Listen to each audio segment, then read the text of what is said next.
This is the Big O Show. This is the Big O Show.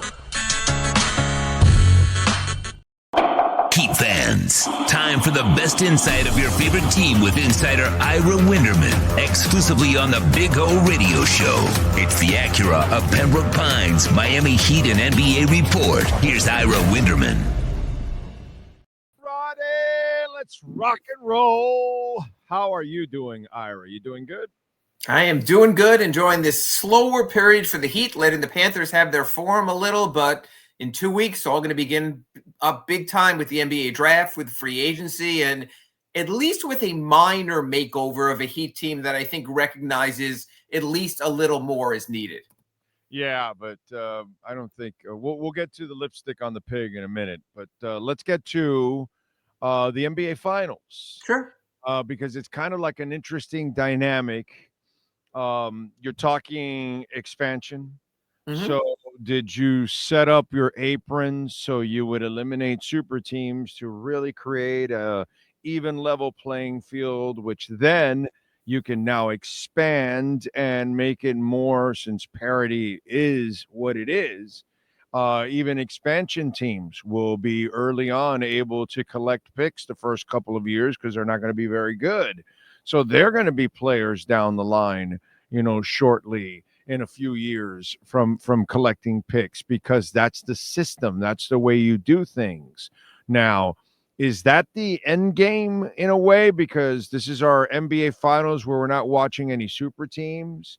We're watching very little superstars, really. We're watching some great performances, but outside of Shea, I'm not sure anybody else is labeled a great player, in this series. So talk to me about all these dynamics that are in play, the big picture, the small picture, the current picture, all that kind of stuff. It's interesting because I received an Ask Ira question about that, and I agree. I wrote the only superstar in this series is Shai Gilgeous-Alexander. He's earned that. He's MVP level. He's an MVP. That's who he is. That I can appreciate.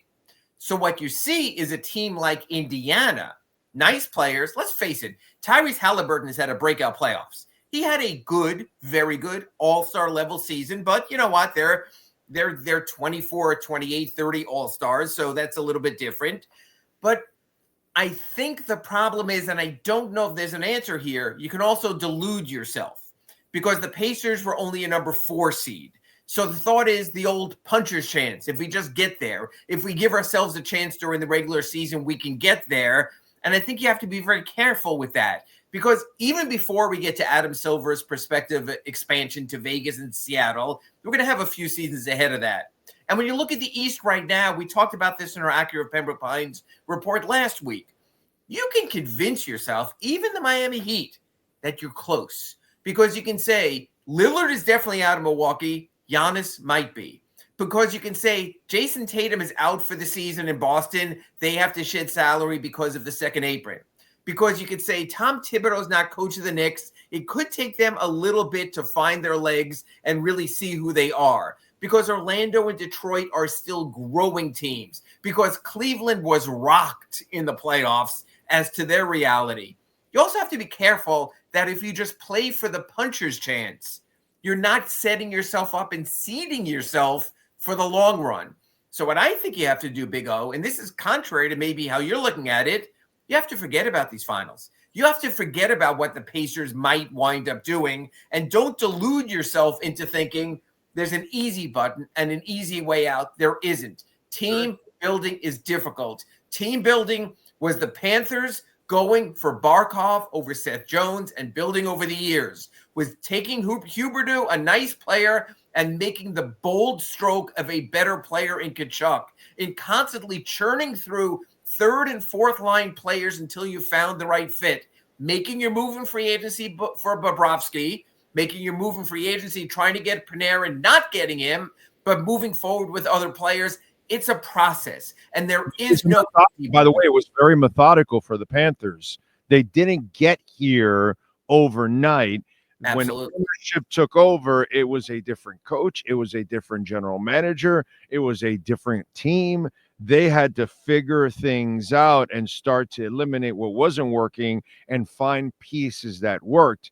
And it took them like, almost a decade pretty much. And I'm not asking for a decade, but even in the best case scenario for the Heat, it's going to be steps. You're not going to go from winning one playoff game over 2 years to winning a championship. But what I'm afraid of, and I'm trying to get back to here, is you also can't delude yourself because of what the Pacers did. Look, if everyone in 2023 is going to say the Heat was a one-off, or in 2020 because of the bubble was a one-off, the Pacers honestly are a one-off also. If you had to go to Vegas right now and bet on next season's Eastern Conference champions, I don't think with great conviction you can empty your Bitcoin account and saying, I'm going to put it on the Pacers. I got it. Not that team. The Thunder might be. They built for over a decade. That's how they got these picks. That's how they got these players. That's how they got these assets. That's how they got this cap space. So there is no easy button for any team. And I'm concerned that teams like the Pacers sometimes can fool us, maybe like others thought the Heat fooled them when they made the finals twice in the last 6 years. And I'm glad you brought that up, because that's a subject that I wanted to bring up to you, that while the Pacers are fun and they have their moments, what you saw in game 2 is perfect. Why Halliburton is not a great player. He is a clutch player. He has great moments, but a great player is relentless. A great player will put up the numbers every night. When the great players don't win, it's because their teams fail them, not because great player did not fail to do his job. And that's usually, and with Halliburton, it's not even that. It's he'll have terrible nights and he'll have exhilarating nights. Yes. And to me, that reminds me, like right now, to give you, you're old enough, right now I'm almost like thinking of Bo Kimball, and Westhead and their run in the tournament where, Bo was amazing. It wasn't that he was a great player. He just had amazing moments. Yes. It's just, I kind of feel like I'm watching that again, you know what I'm saying? And that's because he lost his partner. You throw in his partner was the real deal, by the way. Hank Gathers. And so, by the way, the head coach of the Heat was on the court with them. Yeah, especially in that fatal moment. So to me, when I look at the Pacers, it's fun. It's like the Heat. It's fun to watch those runs, but are they real? And the problem also we have to look at is the conference. The conference is not a good conference either. That's why teams like the Pacers can get through. That's why in a year where Giannis and Embiid are banged up, the Heat only have to get through Boston pretty much, and they're in the finals.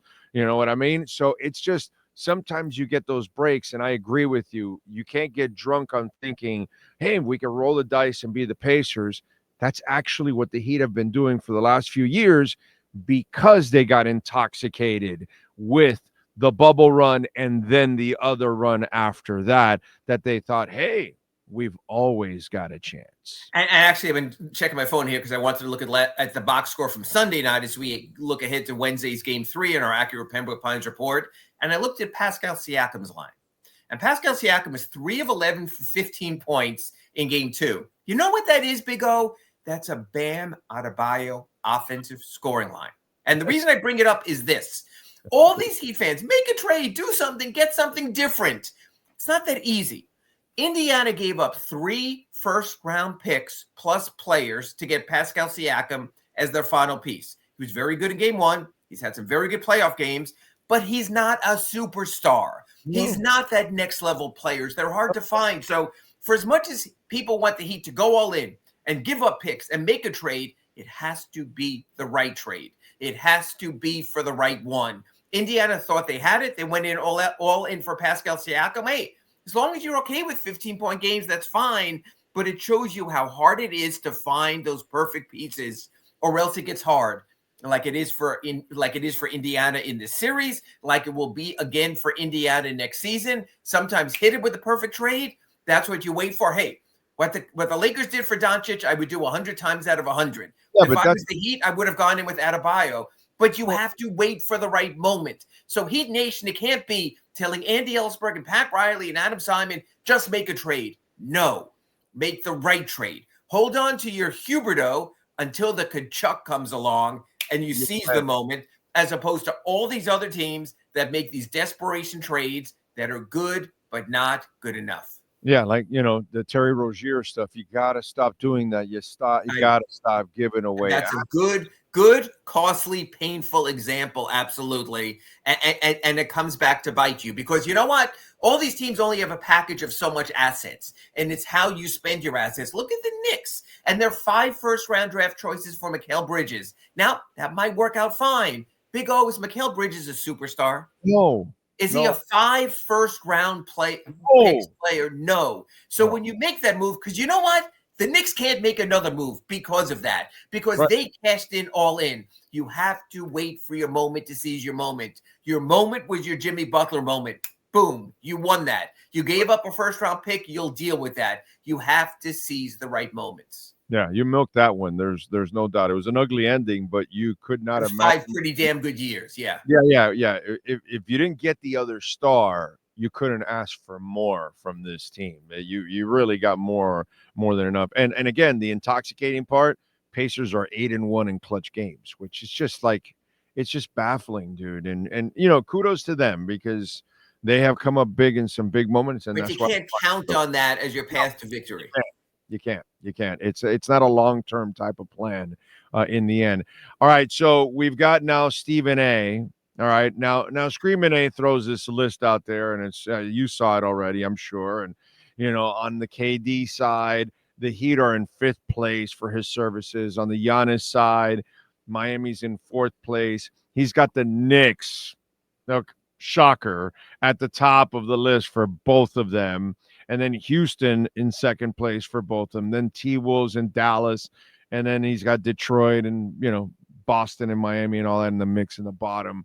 So are you selling any of this hopium? Because to me, I just don't think, one, they don't have the assets to definitely get one of them. And the other one is just not worth it at this point, at this age. I just wouldn't do it. Here's my hopium, and you've mentioned this so many times. We've discussed these scenarios and the accurate Pembroke Pines report. The player has to be proactive in where he wants to get to make it work. Now, Giannis has years in his contract and is a little different. Kevin Durant has 1 year left and is an impending free agent. If he puts out there that I only want to go to Team X, I'm not saying what Team X is, but if he puts that out there, that matters this time. We all remember that Dame Lillard didn't do that, and he was sent wherever Portland wanted to send him. Jimmy Butler tried to do that, and he got to one of his 2 choices. Not Phoenix's number 1 choice, but his number 2 choice in Golden State. So I would say of those 2, it really comes down to where Kevin Durant wants to be. It's not solely his decision, but I don't think a San Antonio can give up a Stephon Castle or give up quality youth on a building team if KD says, hey, a year later, I'm out of here. They can't take that chance. Houston, with their youth, they can't take that chance. Minnesota, who might only be 1 season away, who got to the conference finals, might say, KD, don't worry about it. We'll rent you for 1 year. We're all in now. We made the Randall trade. We did our trade with Towns last year. We're just that kind of team. We've made major moves with Gobert before. They can do that. So if KD is going to play the game the way it needs to be played, learning from a master, and I hate to say it, but that's Jimmy Butler, to a lesser extent, Bernie Lee, his agent, I think KD can dictate. I don't think, for 2 reasons, Giannis can dictate. 1, the length of his contract. 2, he's just Giannis. I don't think he wants to take his image and sully it and tarnish it like Jimmy Butler did with his, like other players who are forced single destinations. So no, hopium for Giannis. We've been through that too many times. For the right price, I'm going to say Durant. And again, I'm going to ask you the question. Folks, you got to tune in every week. It comes down to this. I have my thoughts. I'll answer after. Orlando Alzugaray, would you give up Khalil Ware in a trade for Kevin Durant? No, I would not give up. I don't want Kevin Durant. I don't want Giannis. The Heat are going nowhere with those guys at all. By the time you give up whatever you give up, they're not going to have enough around them. And all we're doing is just wasting time and spinning wheels. It's just, I don't understand why we keep playing this game. And so for me, I'm all on board to sell off Bam and sell off Tyler, get as many picks as you can possibly can for those guys. And I'm keeping Khalil Ware, and I'm keeping Jovic, and I'm keeping Pella Larson, and I'm building around those young guys. I'm going to find out what I have with them since they cost me nothing. And then I'm going to accumulate picks. And if my team is sorry, I will add another young player, and hopefully I can start to try to hit on a star, or gather all my picks and get ready for bring the conversation full circle. Right star, right moment. When it's there, I have my reservoir. I'm ready to go. I have my reserve. I have my stash of Bitcoin.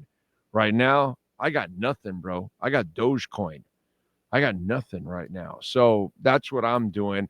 I'm not doing this whole thing of hanging on to hope from the past and all that, and asking, the best coach in the world to make a chicken salad out of chicken, which is what it would.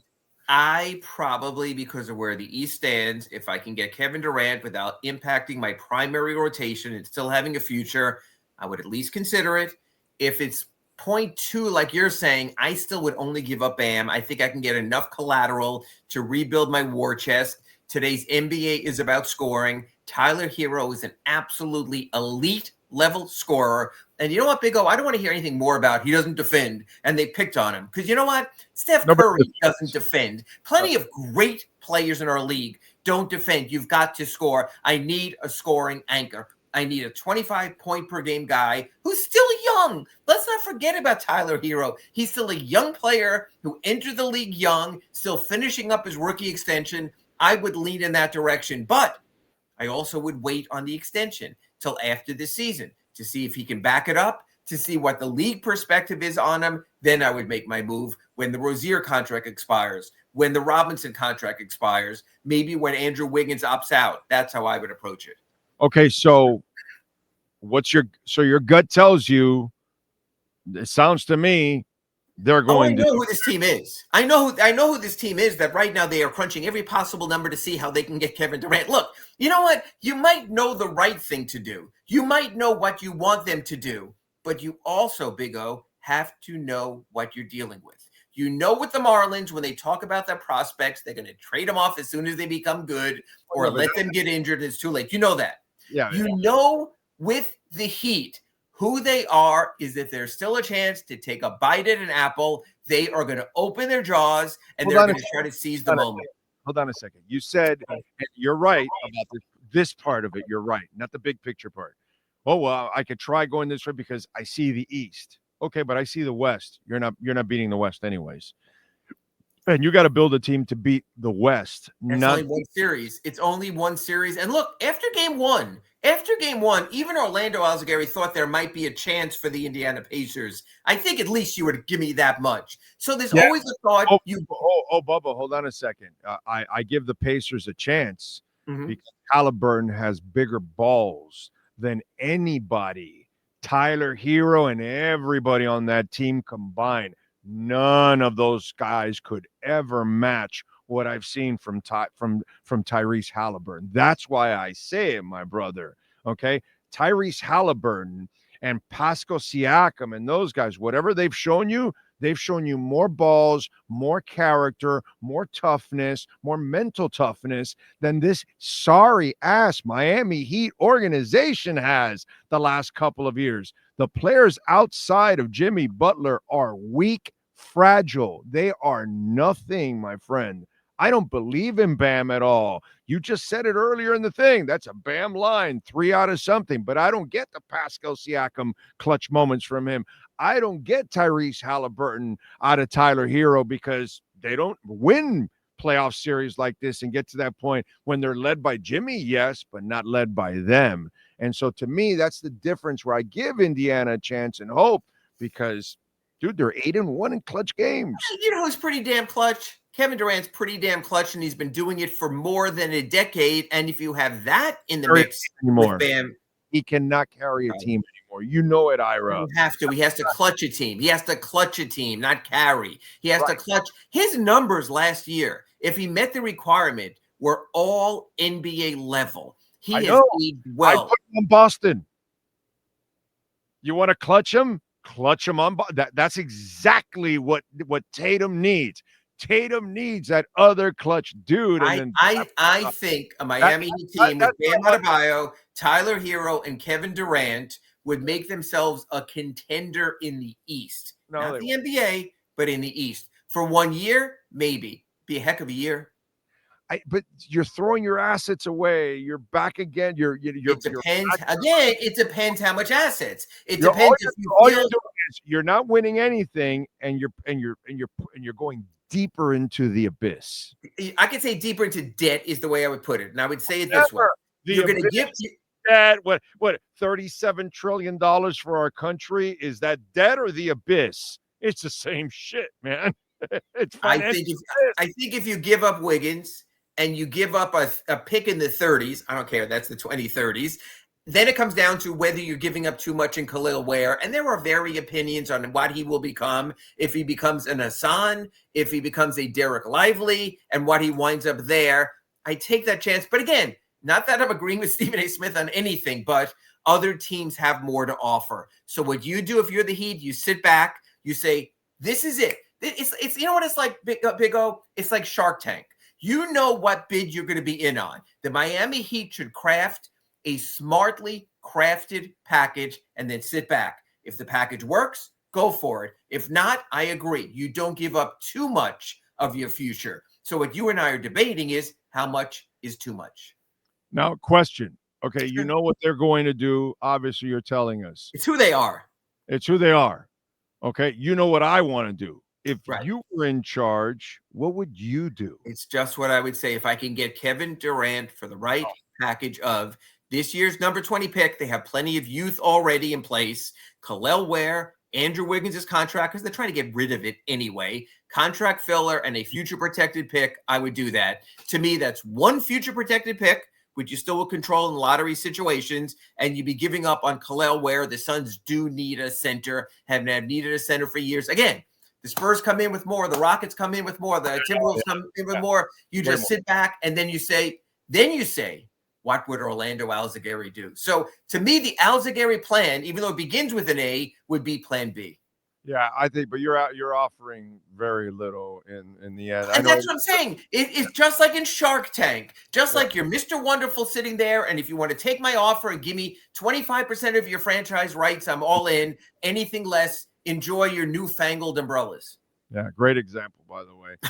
Don't forget, folks, 17th anniversary sale is going on right now at Craig Zinn's Acura of Pembroke Pines at 15601 Pines Boulevard, just off of I-75 in Pines. And right now you can get the ZDX. You can get electrified. You get over 300 miles to the charge. And by the way, you got 3 different kinds of chargers, really portable, easy to install. $439 a month right now. They've got 0% financing for 72 months. They've got 2024 models in, so that's all pre-tariff. Although, when it comes to Acura, I don't know if you know this, but they're actually born and made in America. So you're going to avoid the tariffs with the Acura. So check it out. Tell them that Big O sent you. Go see Larry Schlossberg and the boys. They'll take care of you at Craig Zinn's Acura of Pembroke Pines. Ira Winderman, sir, we will catch up next week. Enjoy your vacay and enjoy the NBA Finals. And we'll be back talking draft and free agency soon enough. Who knows? Maybe we'll even talk one day if Orlando Alzugaray is right. Thanks, Big O. You got it. You've been listening to the Acura of Pembroke Pines Miami Heat and NBA Report with Ira Winderman. When you're looking for award-winning service and great deals from the #1 volume Acura sales dealership in the Southeast United States, you go to Craig Zinn Acura of Pembroke Pines at 15601 Pines Boulevard in Pembroke Pines.